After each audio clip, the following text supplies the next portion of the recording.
This should be a complete tarantula care guide for beginners.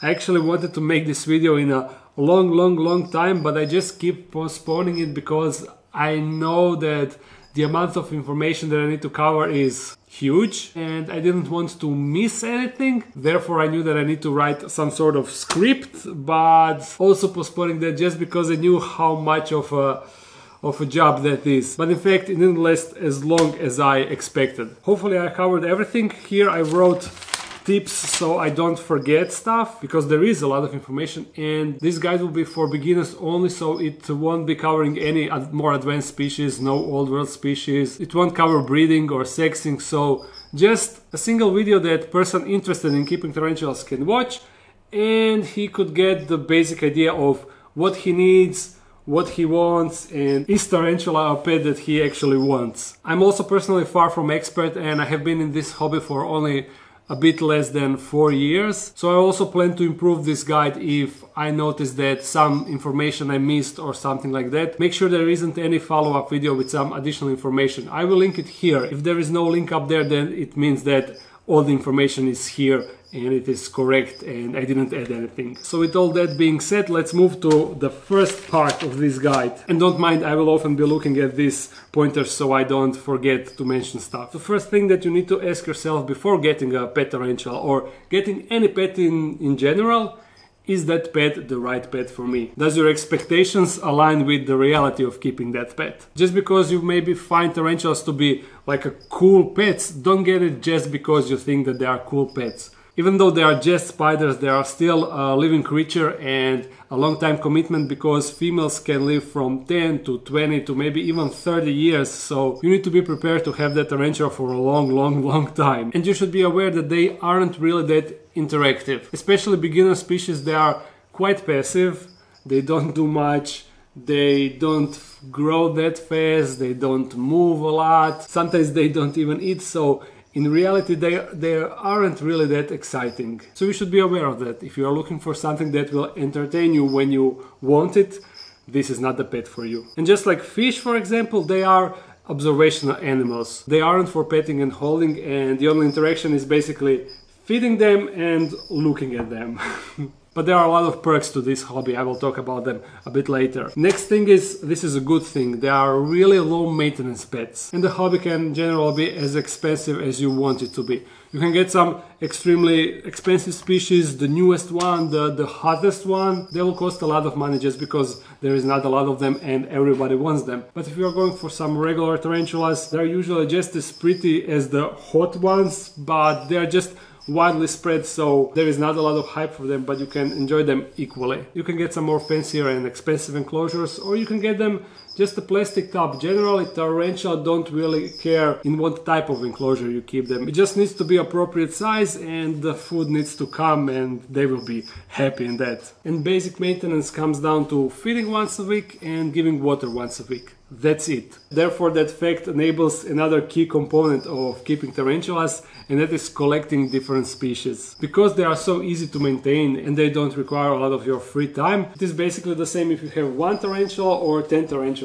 They will take maybe 20 minutes of your free time per week for the basic maintenance. So that's mostly the reason why a lot of people just get more tarantulas. That's just how it goes. And also the best aspect of this hobby, at least if you ask me, that is the DIY component of this hobby, because basically everything you can do by yourself. Enclosures setups, hides. You can be as creative as you want because it enables you to do a lot of stuff, and I will also talk about that later in the video. I really enjoyed that part of hobby.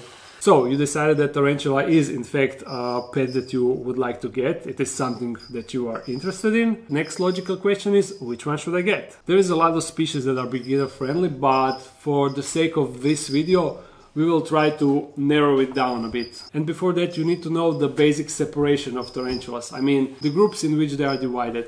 Every tarantula can be either old world or new world, and terrestrial or arboreal. Old world means that they are coming from old world continents, that is Africa, Asia, Australia, and new world means that they are coming from the new world continents, and that is North and South America. The key thing that you need to know about that, old world tarantulas are usually much faster and usually have much stronger venom than New World tarantulas. Therefore, it is highly recommended to start with New World tarantula, because there is no point into getting an Old World tarantula just for cool factor, and then you will need to learn how to manage tarantula, how to rehouse it, how to do everything while knowing that that tarantula is extremely fast, and on top of that, it can easily punish you with a painful bite that will really make you rethink your decision. So New World tarantula without question. Then on top of that, every tarantula is either terrestrial or arboreal. Terrestrial tarantulas are the ones that are living on the ground, and arboreal tarantulas are the ones that are living on the trees and, you know, climbing a lot. There are also some species that are like obligated burrowers. They will always prefer to burrow like deeply, and you need to keep them into much deeper layer of substrate. Know that basically every tarantula will vary to some extent, but obligated burrowers do that more extensively. And yes, all tarantulas are venomous, regarding if they are New World or Old World. They all have venom and can bite if provoked. There is no such thing as devenomized and defanged tarantula. Just a myth, more on that in next video. So which tarantulas I recommend?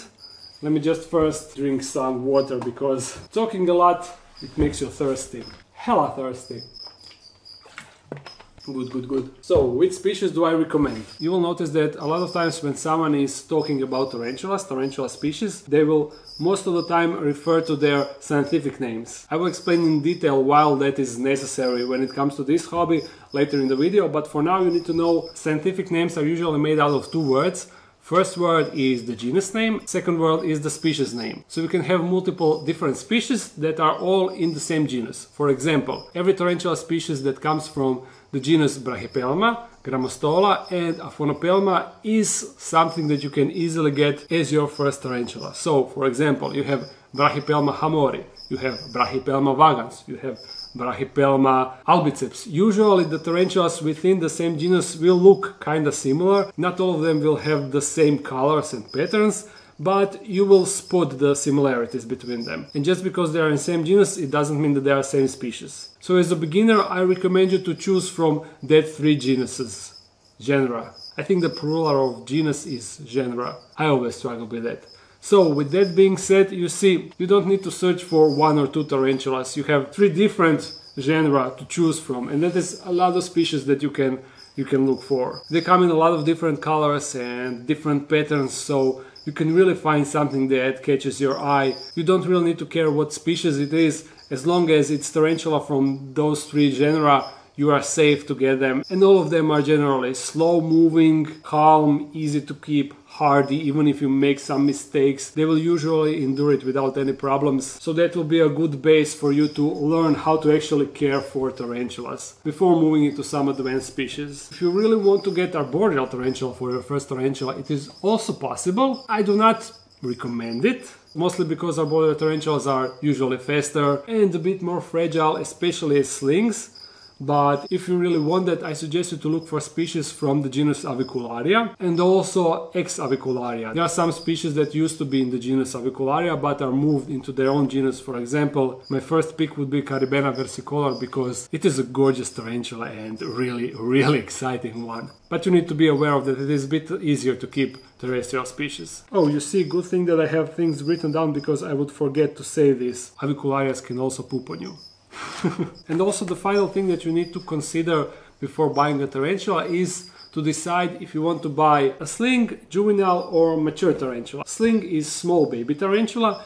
Usually you refer to sling when you don't know what sex it is. Once you know what sex it is usually big enough to be called juvenile, and once it is size like, it's hard to say because it's different for every species. At the point when you can breed them, that means that it is mature. But that is also not the rule, because there are a lot of exceptions. In some species, males are much smaller. Sometimes there are small males or big males from the same species. Actually, it is not really that important, especially if you are a beginner. You will mostly need to decide if you want sling or bigger tarantula. My suggestion would be bigger tarantula, because slings are a bit fragile and sometimes without any cause they can die. It is a bit safer to get bigger tarantula, like maybe like this big. Start with this size, that's like ideal. Or get an adult, that way you will have a proper tarantula immediately. But also keeping a sling is rewarding in a way of you can track how it is growing and sometimes changing its appearance. They usually eat more and have bigger appetite, so that's also nicer. Slings are much cheaper, but in the end it all comes down to you. And if you are wondering why females are much more expensive than males or slings, everyone wants to have a female because usually they are bigger, usually they are prettier, and on top of that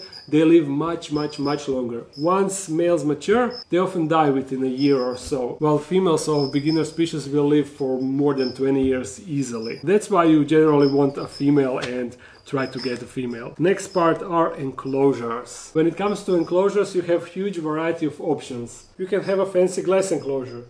You can have a plastic tubs like this one. Of course, it depends how big tarantula is. You can also make your own enclosures like this CD enclosure. This one is made entirely out of old CD cases. This is Ferrero Rocher enclosure. It is made out of old Ferrero box. For small slings, you can keep them in these cups. For example, I have one avicularia inside. You see how small it is? And this is the cup that she will use for next few molts. You can have these enclosures. You see the size of tarantula inside. This is a heavy burrower, so you see there is a lot of substrate inside. This is the same enclosure, but it has arboreal tarantula. You see, you have less substrate and it's fine. And here this is a bit smaller for smaller tarantula, terrestrial one. So the options are basically limitless. This will be like a standard enclosure for any adult Grammostola, Brachypelma or Aphonopelma, so any species from that genera. The general rule is, for length and width, it should be like 2.5 of tarantula's diagonal leg span. If you measure it from this leg all the way to this leg, when it's fully stretched, you need to have like 2.5 of that size for width and length. That is general rule of thumb.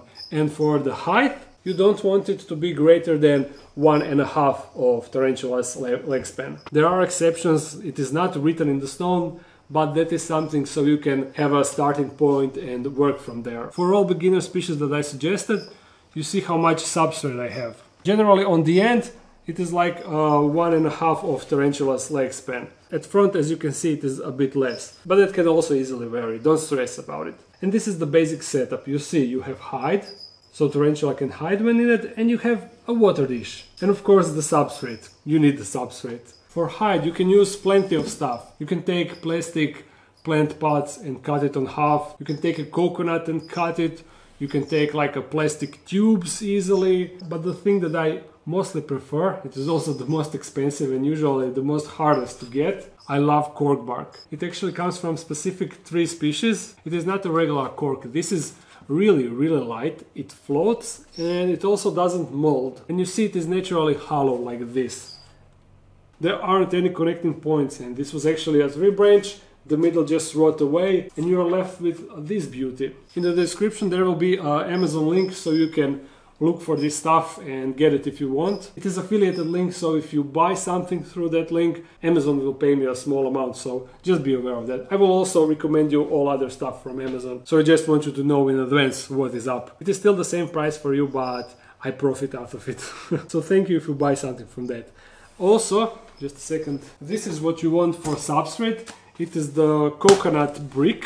A dry coconut brick, you put this into a tub filled with water and eventually absorb that water and become like a substrate like this. Link in the description. And the third thing that you need for the enclosure, as usual, I lost my tweezers. Found them. And the third thing that you need, a water dish.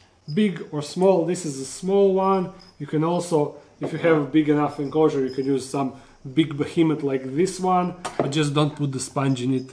Tarantulas cannot drown, that's a myth. I will also put you some links in the description, so check it out if you need that. Once you have that sorted, you always want to prepare the enclosure before ordering the tarantula. Don't just order a tarantula and think, I have time to get everything. First set the enclosure up and then order tarantula. And also, you need tweezers.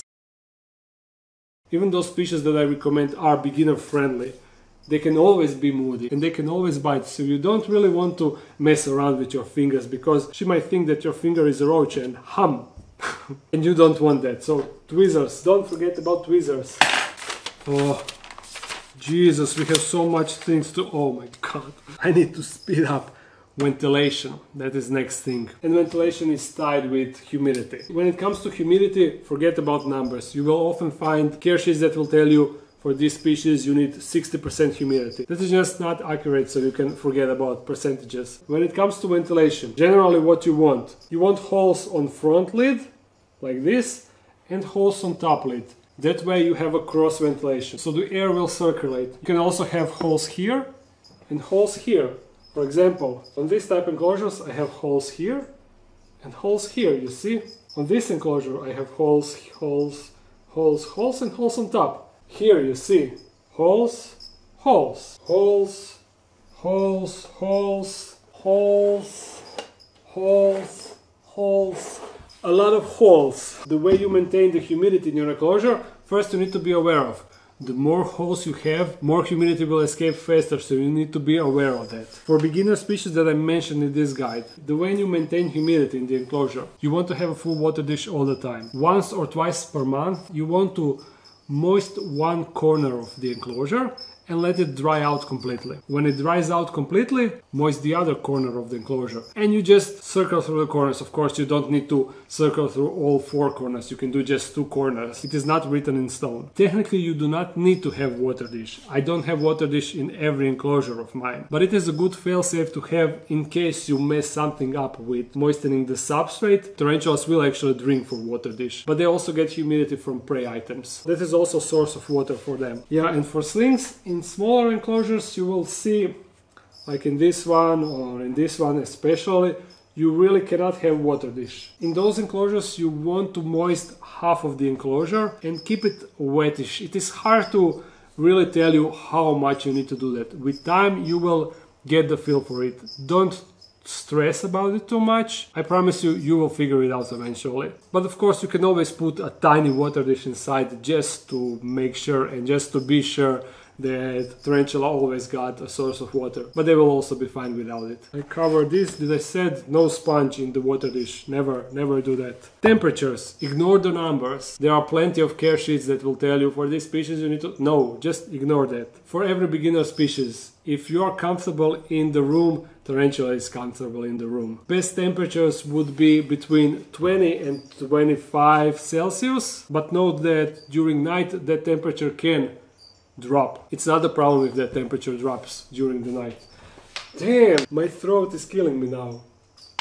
If your place is colder, there is always option to make like a cabinet, like enclosed cabinet with glass front or even just closed completely. Have one heat mat inside or something that will heat up that place. You can even put the router, they usually get really hot, so you can even put that inside of that cabinet.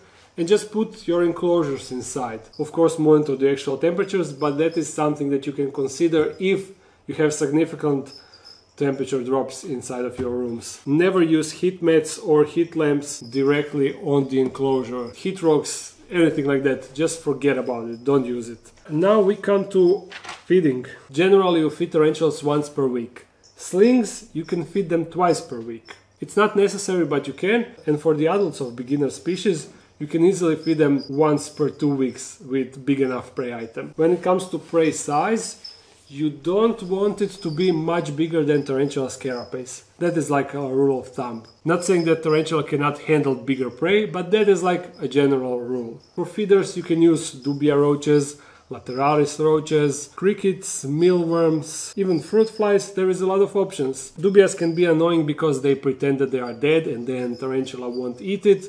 And they also can dig, so they can be annoying, but you can prevent that with crushing dubia's head. Then it will like move constantly and it won't dig, so a bit easier to feed like that if you can handle crushing dubia's head. I prefer lateralis roaches because they are active, so they attract a lot of attention from tarantula, and also their babies are really small, so you can feed even the smallest tarantula slings. Same thing goes for the crickets. Babies are also tiny, but when it comes to crickets you need to consider that they have really strong jaws and they can bite tarantula easily. And fruit flies, you can use them for feeding small tarantulas. Often people ask if they can use bugs from the nature, like grasshoppers or similar thing. Even though you can use it, and you'll probably find someone that will tell you you that he exclusively feeds with wild animals, wild grasshoppers, and that he never had an issue. The thing is, there is always that risk. You don't know if that insect was exposed to some sort of chemicals like pesticides or similar thing, or if that insect is carrying some sort of parasite that can then transfer to your tarantula. It is just not worth the risk, and just because someone is doing that for 2 years doesn't mean that it is entirely risk-free. Just don't do it. Sometimes tarantula will refuse to eat. In that case, after a few minutes, if you notice that, you just remove the prey item from the enclosure. Crickets are known to kill and hurt molting tarantulas, so you really don't want to have that risk. See if tarantula wants to eat. If it doesn't eat, just remove it. It's not worth the hassle. When it comes to refusing food, you need to be aware of that. That is completely normal thing. Sometimes they can refuse food for 6 months or even a year without any problem. Just every few weeks offer prey item. If it refuses, you can't do anything about it. We don't know why tarantulas sometimes do that. Just make sure that there is always full water dish so tarantula can easily rehydrate. As said previously, they are hydrating mostly from prey item, so when they are eating regularly, that's why they don't really need water dish, but once they stop eating, water dish is really important. Also, refusing a food sometimes means pre-molt. And if you ever wondered how tarantulas grow, they grow by molting. Let me just show you. All of this is same tarantula, just different stages. Their exoskeleton is hard and it cannot grow with them. So what tarantulas will do, they will grow new exoskeleton within the old exoskeleton. It will be all compressed and then they will pull themselves out of that old exoskeleton. I know that it doesn't sound really practical, but that is how they grow. It all starts with pre-molt. Tarantula will stop eating. Some species will noticeably be darker, and also on their abdomen you can spot that it is black inside. That is the clear indication that tarantula is in fact in the pre-molt. The pre-molt can sometimes last for a really long time, and there isn't any rule for it, so just let tarantula do what it needs to do. Tarantula starts the molting process with making a molting mat. It webs a certain area with thick layer of silk. Then after it does that, it will turn around on its back, and then slowly but surely it will push itself out of the old exoskeleton. That is a really long process. Again, it depends on the species, it depends on how big tarantula is. Slings will molt much faster than old tarantulas, especially mature tarantulas. Sometimes they can just be laying on their back for hours before they actually start molting, so just let tarantula do their own thing. Don't panic about it, don't stress about it. Just leave it be and don't overthink it. Mostly beginners make more harm than good when they try to interfere when they think that something is wrong. If something is really wrong when it comes to molting, usually you cannot do anything about it. Especially if you're a beginner and don't have appropriate experience. Just let tarantula do its own thing. Trust me, most of the time it will be just fine. Also, some species will bury or close off their hide. That is also a clear indication of pre-molt. It doesn't exclusively mean pre-molt, but usually it does. And I forgot to say, also when tarantula stops eating and in the process it closes off its burrow, don't try to force a prey item inside. If it closes off the burrow, don't interact with it, just leave it alone. When it gets hungry, it will open it. Good thing that I have this water dish. The time between the molts, as I said, it depends on if it's small tarantula, if it's sling, if it's adult, depends on the species. They will grow faster if they are being kept on higher temperatures and also if they are being fed more often. That also increases the growth rate. Also, if you notice that your tarantula is starting to molt, you don't need to spray it with water to increase the humidity or anything. Tarantula actually molts using their internal humidity, not the outside humidity. So if tarantula is well hydrated, it will molt without any problems in most cases. After the molt, their exoskeleton will be soft, really soft. They will act sluggish and they will need like a week or 2 weeks to start acting normally. Also during that period, do not attempt to feed tarantula. They also molt their fangs, so they will also be really soft, so if you are trying to feed them, they can hurt their fangs. Wait a week for slings, 2 weeks for adults. Rough estimates. Now to some details that you need to know.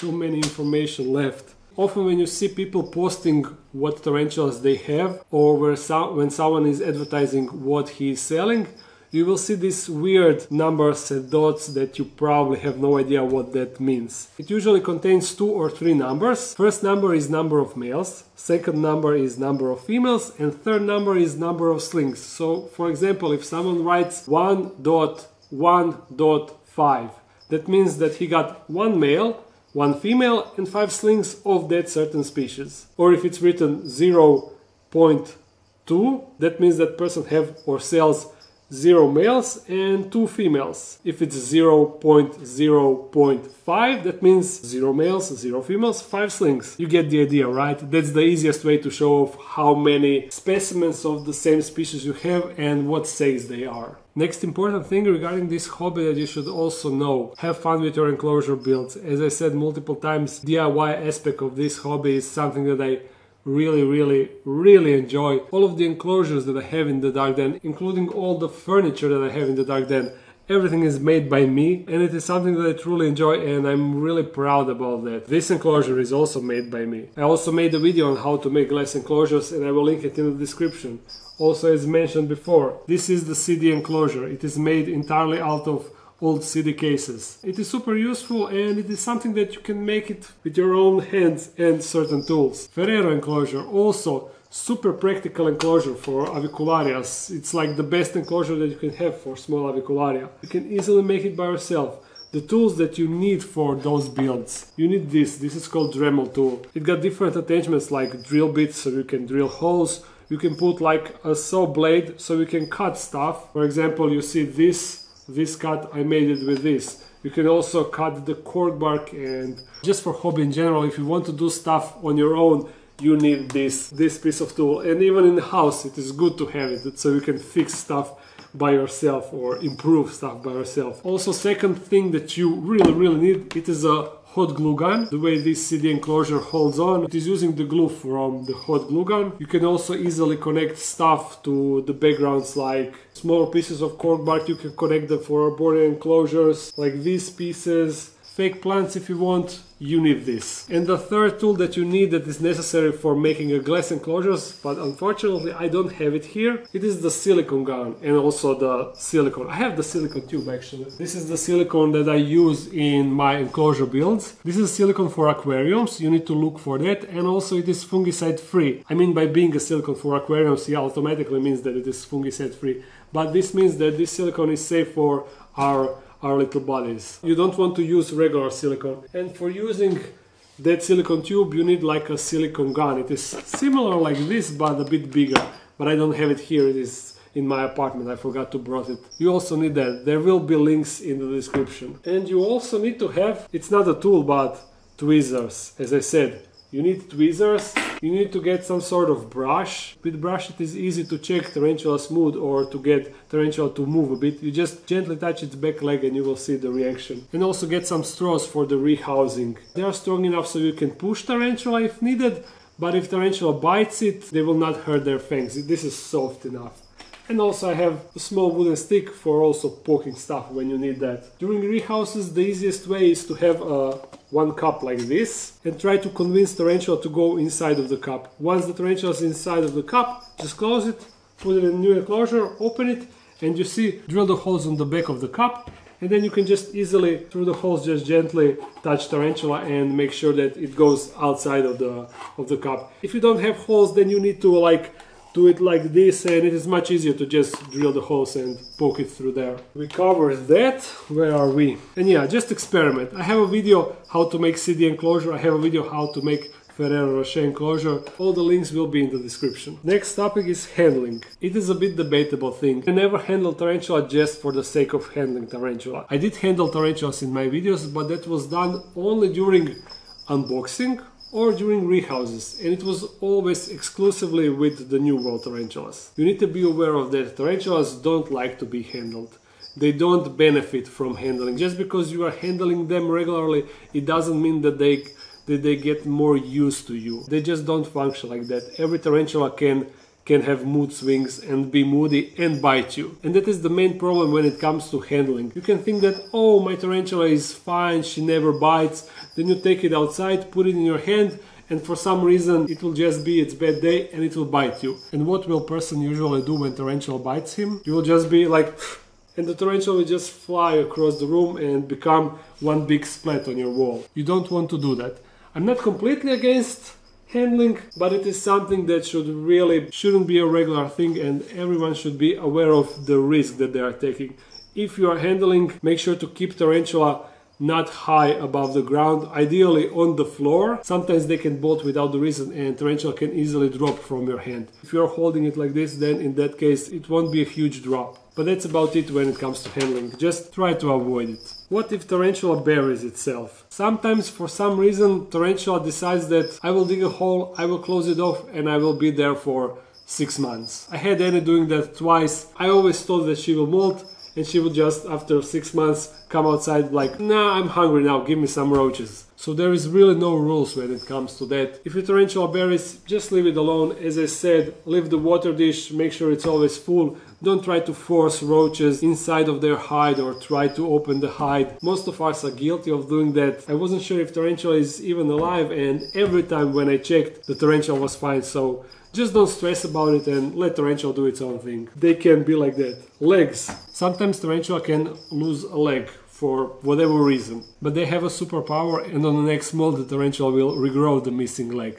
So if that happens to you, just be aware of that. They can regrow it. On next molt it will be a bit smaller. You will be able to visibly tell which one is the new leg, but after 2 molts the leg will be completely the same. Same thing goes for their pedipalps or their fangs. They can also sometimes lose fangs, but be aware that on the next molt they will regrow it. And a few more pointers. Mature male, how to spot it. Once male matures, he will have like noticeably longer legs and smaller body. It is not super obvious, but you can spot the difference. Also, some tarantula species will get like hooks on their front pair of legs. And the biggest giveaway, the best thing how to check if your male is immature, on its pedipalps. Pedipalps are not legs, pedipalps are, these 4 are legs, and these short ones, those are pedipalps. On the end of the pedipalps, mature males will have bulbs. The tip of the pedipalps will be a bit bigger, and it is called a boxing glove. When you see it, you will know why. They look like they have a boxing gloves on their pedipalps. And mature male will also wander constantly. Not constantly, but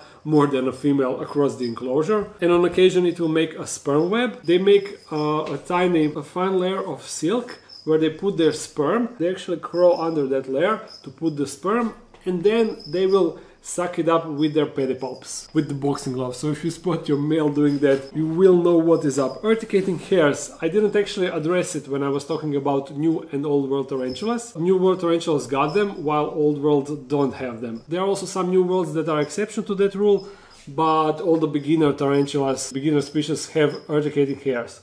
What are the urticating hairs? They are the hairs on the back of their abdomen. Tarantulas also use it as a defense. They can flick it off with their back legs, and those hairs are actually shaped like a spear, and they will actually penetrate your skin a bit. It is really itchy, and you don't want to get hairs inside of your eye. That can be dangerous. So don't just put your head into enclosure like that. I never had problems with the hairs, but some can be more sensitive to those hairs. So if you notice that you are getting rash when working with tarantula enclosures, it is advised to wear gloves to protect yourself. And as I said, old worlds do not have urticating hairs. The final thing, is this the final thing? Yeah, this is the final thing. Oh no, I actually missed one. Latin names. That is also something that I noticed that beginners are really confused on. Why do a lot of people in hobby use Latin names and not common names? Obviously, Latin names look more complicated to pronounce and to remember when you compare it with common names, but there is one big reason why Latin names are much better to use inside of this hobby. The reason is there is over 900 tarantula species, and a lot of those species are really similar. That way one common name can cover multiple tarantula species. For example, try googling Grammostola rosea and Grammostola porteri. You will basically get the same species, and common name for both of them is rose-hair tarantula. So if you tell someone that you have a rose-hair tarantula, that person can't really know if you are talking about Grammostola rosea or Grammostola porteri, because they are completely different species while having the same common name. Same goes for red knee. There are multiple Brachypelma species that got red knee and can be called red knee tarantula, while they are all different species. They can easily be confused and mixed up, and then you have a tarantula but you don't really know what exactly that tarantula is. Maybe it matures and it is actually a mature male, so you sell it to someone, you sell it as rose hair, and that person got a rose hair that is maybe Grammostola porteri, while you have Grammostola rosea. You breed them and now you have hybrids, and that's basically the biggest problem in the hobby when it comes to using common names. I know that scientific names look a bit scary, but I promise you, just write it on your enclosures, and every time you do something with tarantula, just read it. You will remember it, trust me. Just trust me. And the last thing that I have on the table. So you decided that yes, tarantula is a pet for you. You chose the species that you would like to get. You got the enclosure, you got all the stuff that you need to set up that enclosure. You set up that enclosure. You know everything that you need to know to start with this hobby. But there is one question. Where do I get tarantula? Let me help you with that. But first, a water dish for me.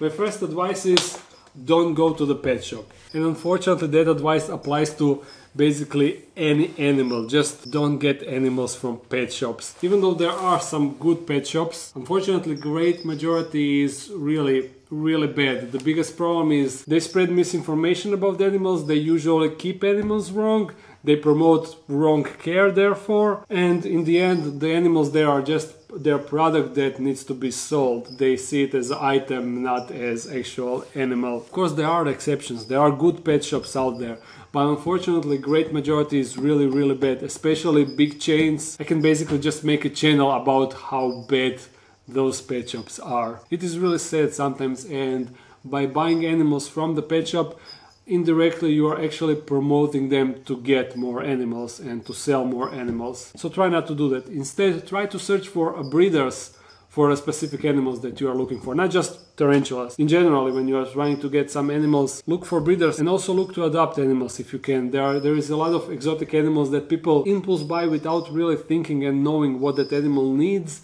And then when they figure out what they really need for that animal, because in pet shop they will never tell you what exactly do you need. They will always say it's fine, just get it, just buy. They just want you to buy the freaking animal. And of course they will try to sell you the biggest cage, but if they see that you don't want to buy the biggest cage, they will say that this small cage is all right. Not because it's all right, but because they know that you don't have money or don't want to buy cage that is this big and would just give up on buying the animal if you need a cage that is huge and expensive.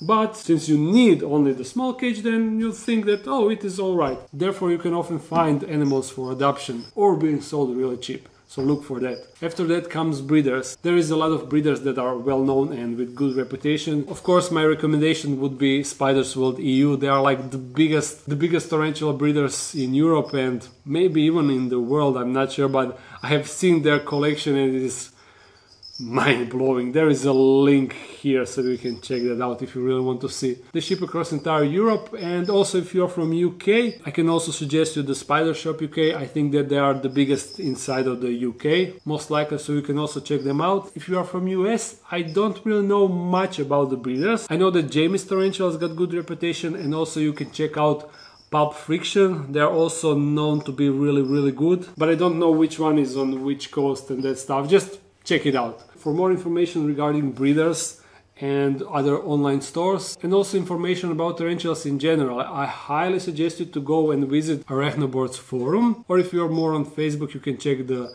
Arachnoboards Facebook group. Don't be afraid to ask questions there. I know that there is a lot of mean and unfriendly people there that will try to ruin your day because you ask some simple questions, but don't be discouraged by it. There is also a lot of friendly people that are willing to help, so don't be afraid to ask questions, no matter how stupid question might sound. And also a good source of information is almost every country got its own Facebook group about tarantulas. Try to search for that, and then you can maybe find someone that is selling tarantulas in your own town, or if you need feeders you can find someone close by and that sort of stuff. Look for that, look for your local groups. And that would, I think I covered everything. I really wonder how long this video will be.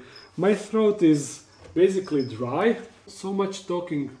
Hopefully this video was helpful and shined the light on the whole subject, maybe convince you to get tarantula. A lot of people that are watching my channel told me that they are now new keepers because the videos got them interested in tarantulas in general, or even some are saying that they lost fear. So if you are considering it, give it a chance. give it a go. Just be aware of, because it is winter, at least here in Europe, you cannot order tarantulas now. Even if you can, maybe someone will ship it to you, but there is a high chance that tarantula will die during the shipping process, so it is not worth the risk. Just wait for warmer weather, wait for the spring. In the meantime, you can prepare the enclosure, you can get all the stuff and get all worked up to get a tarantula. Or as I said, maybe try to search for someone who is selling tarantulas locally so you can drive and pick up your tarantulas. Or go to some expo. Yeah, I forgot about expos. They can also be a good source for tarantulas. If you're an experienced tarantula keeper and you think that I forgot something or I said some information wrong, let me know in the comments. I do plan to make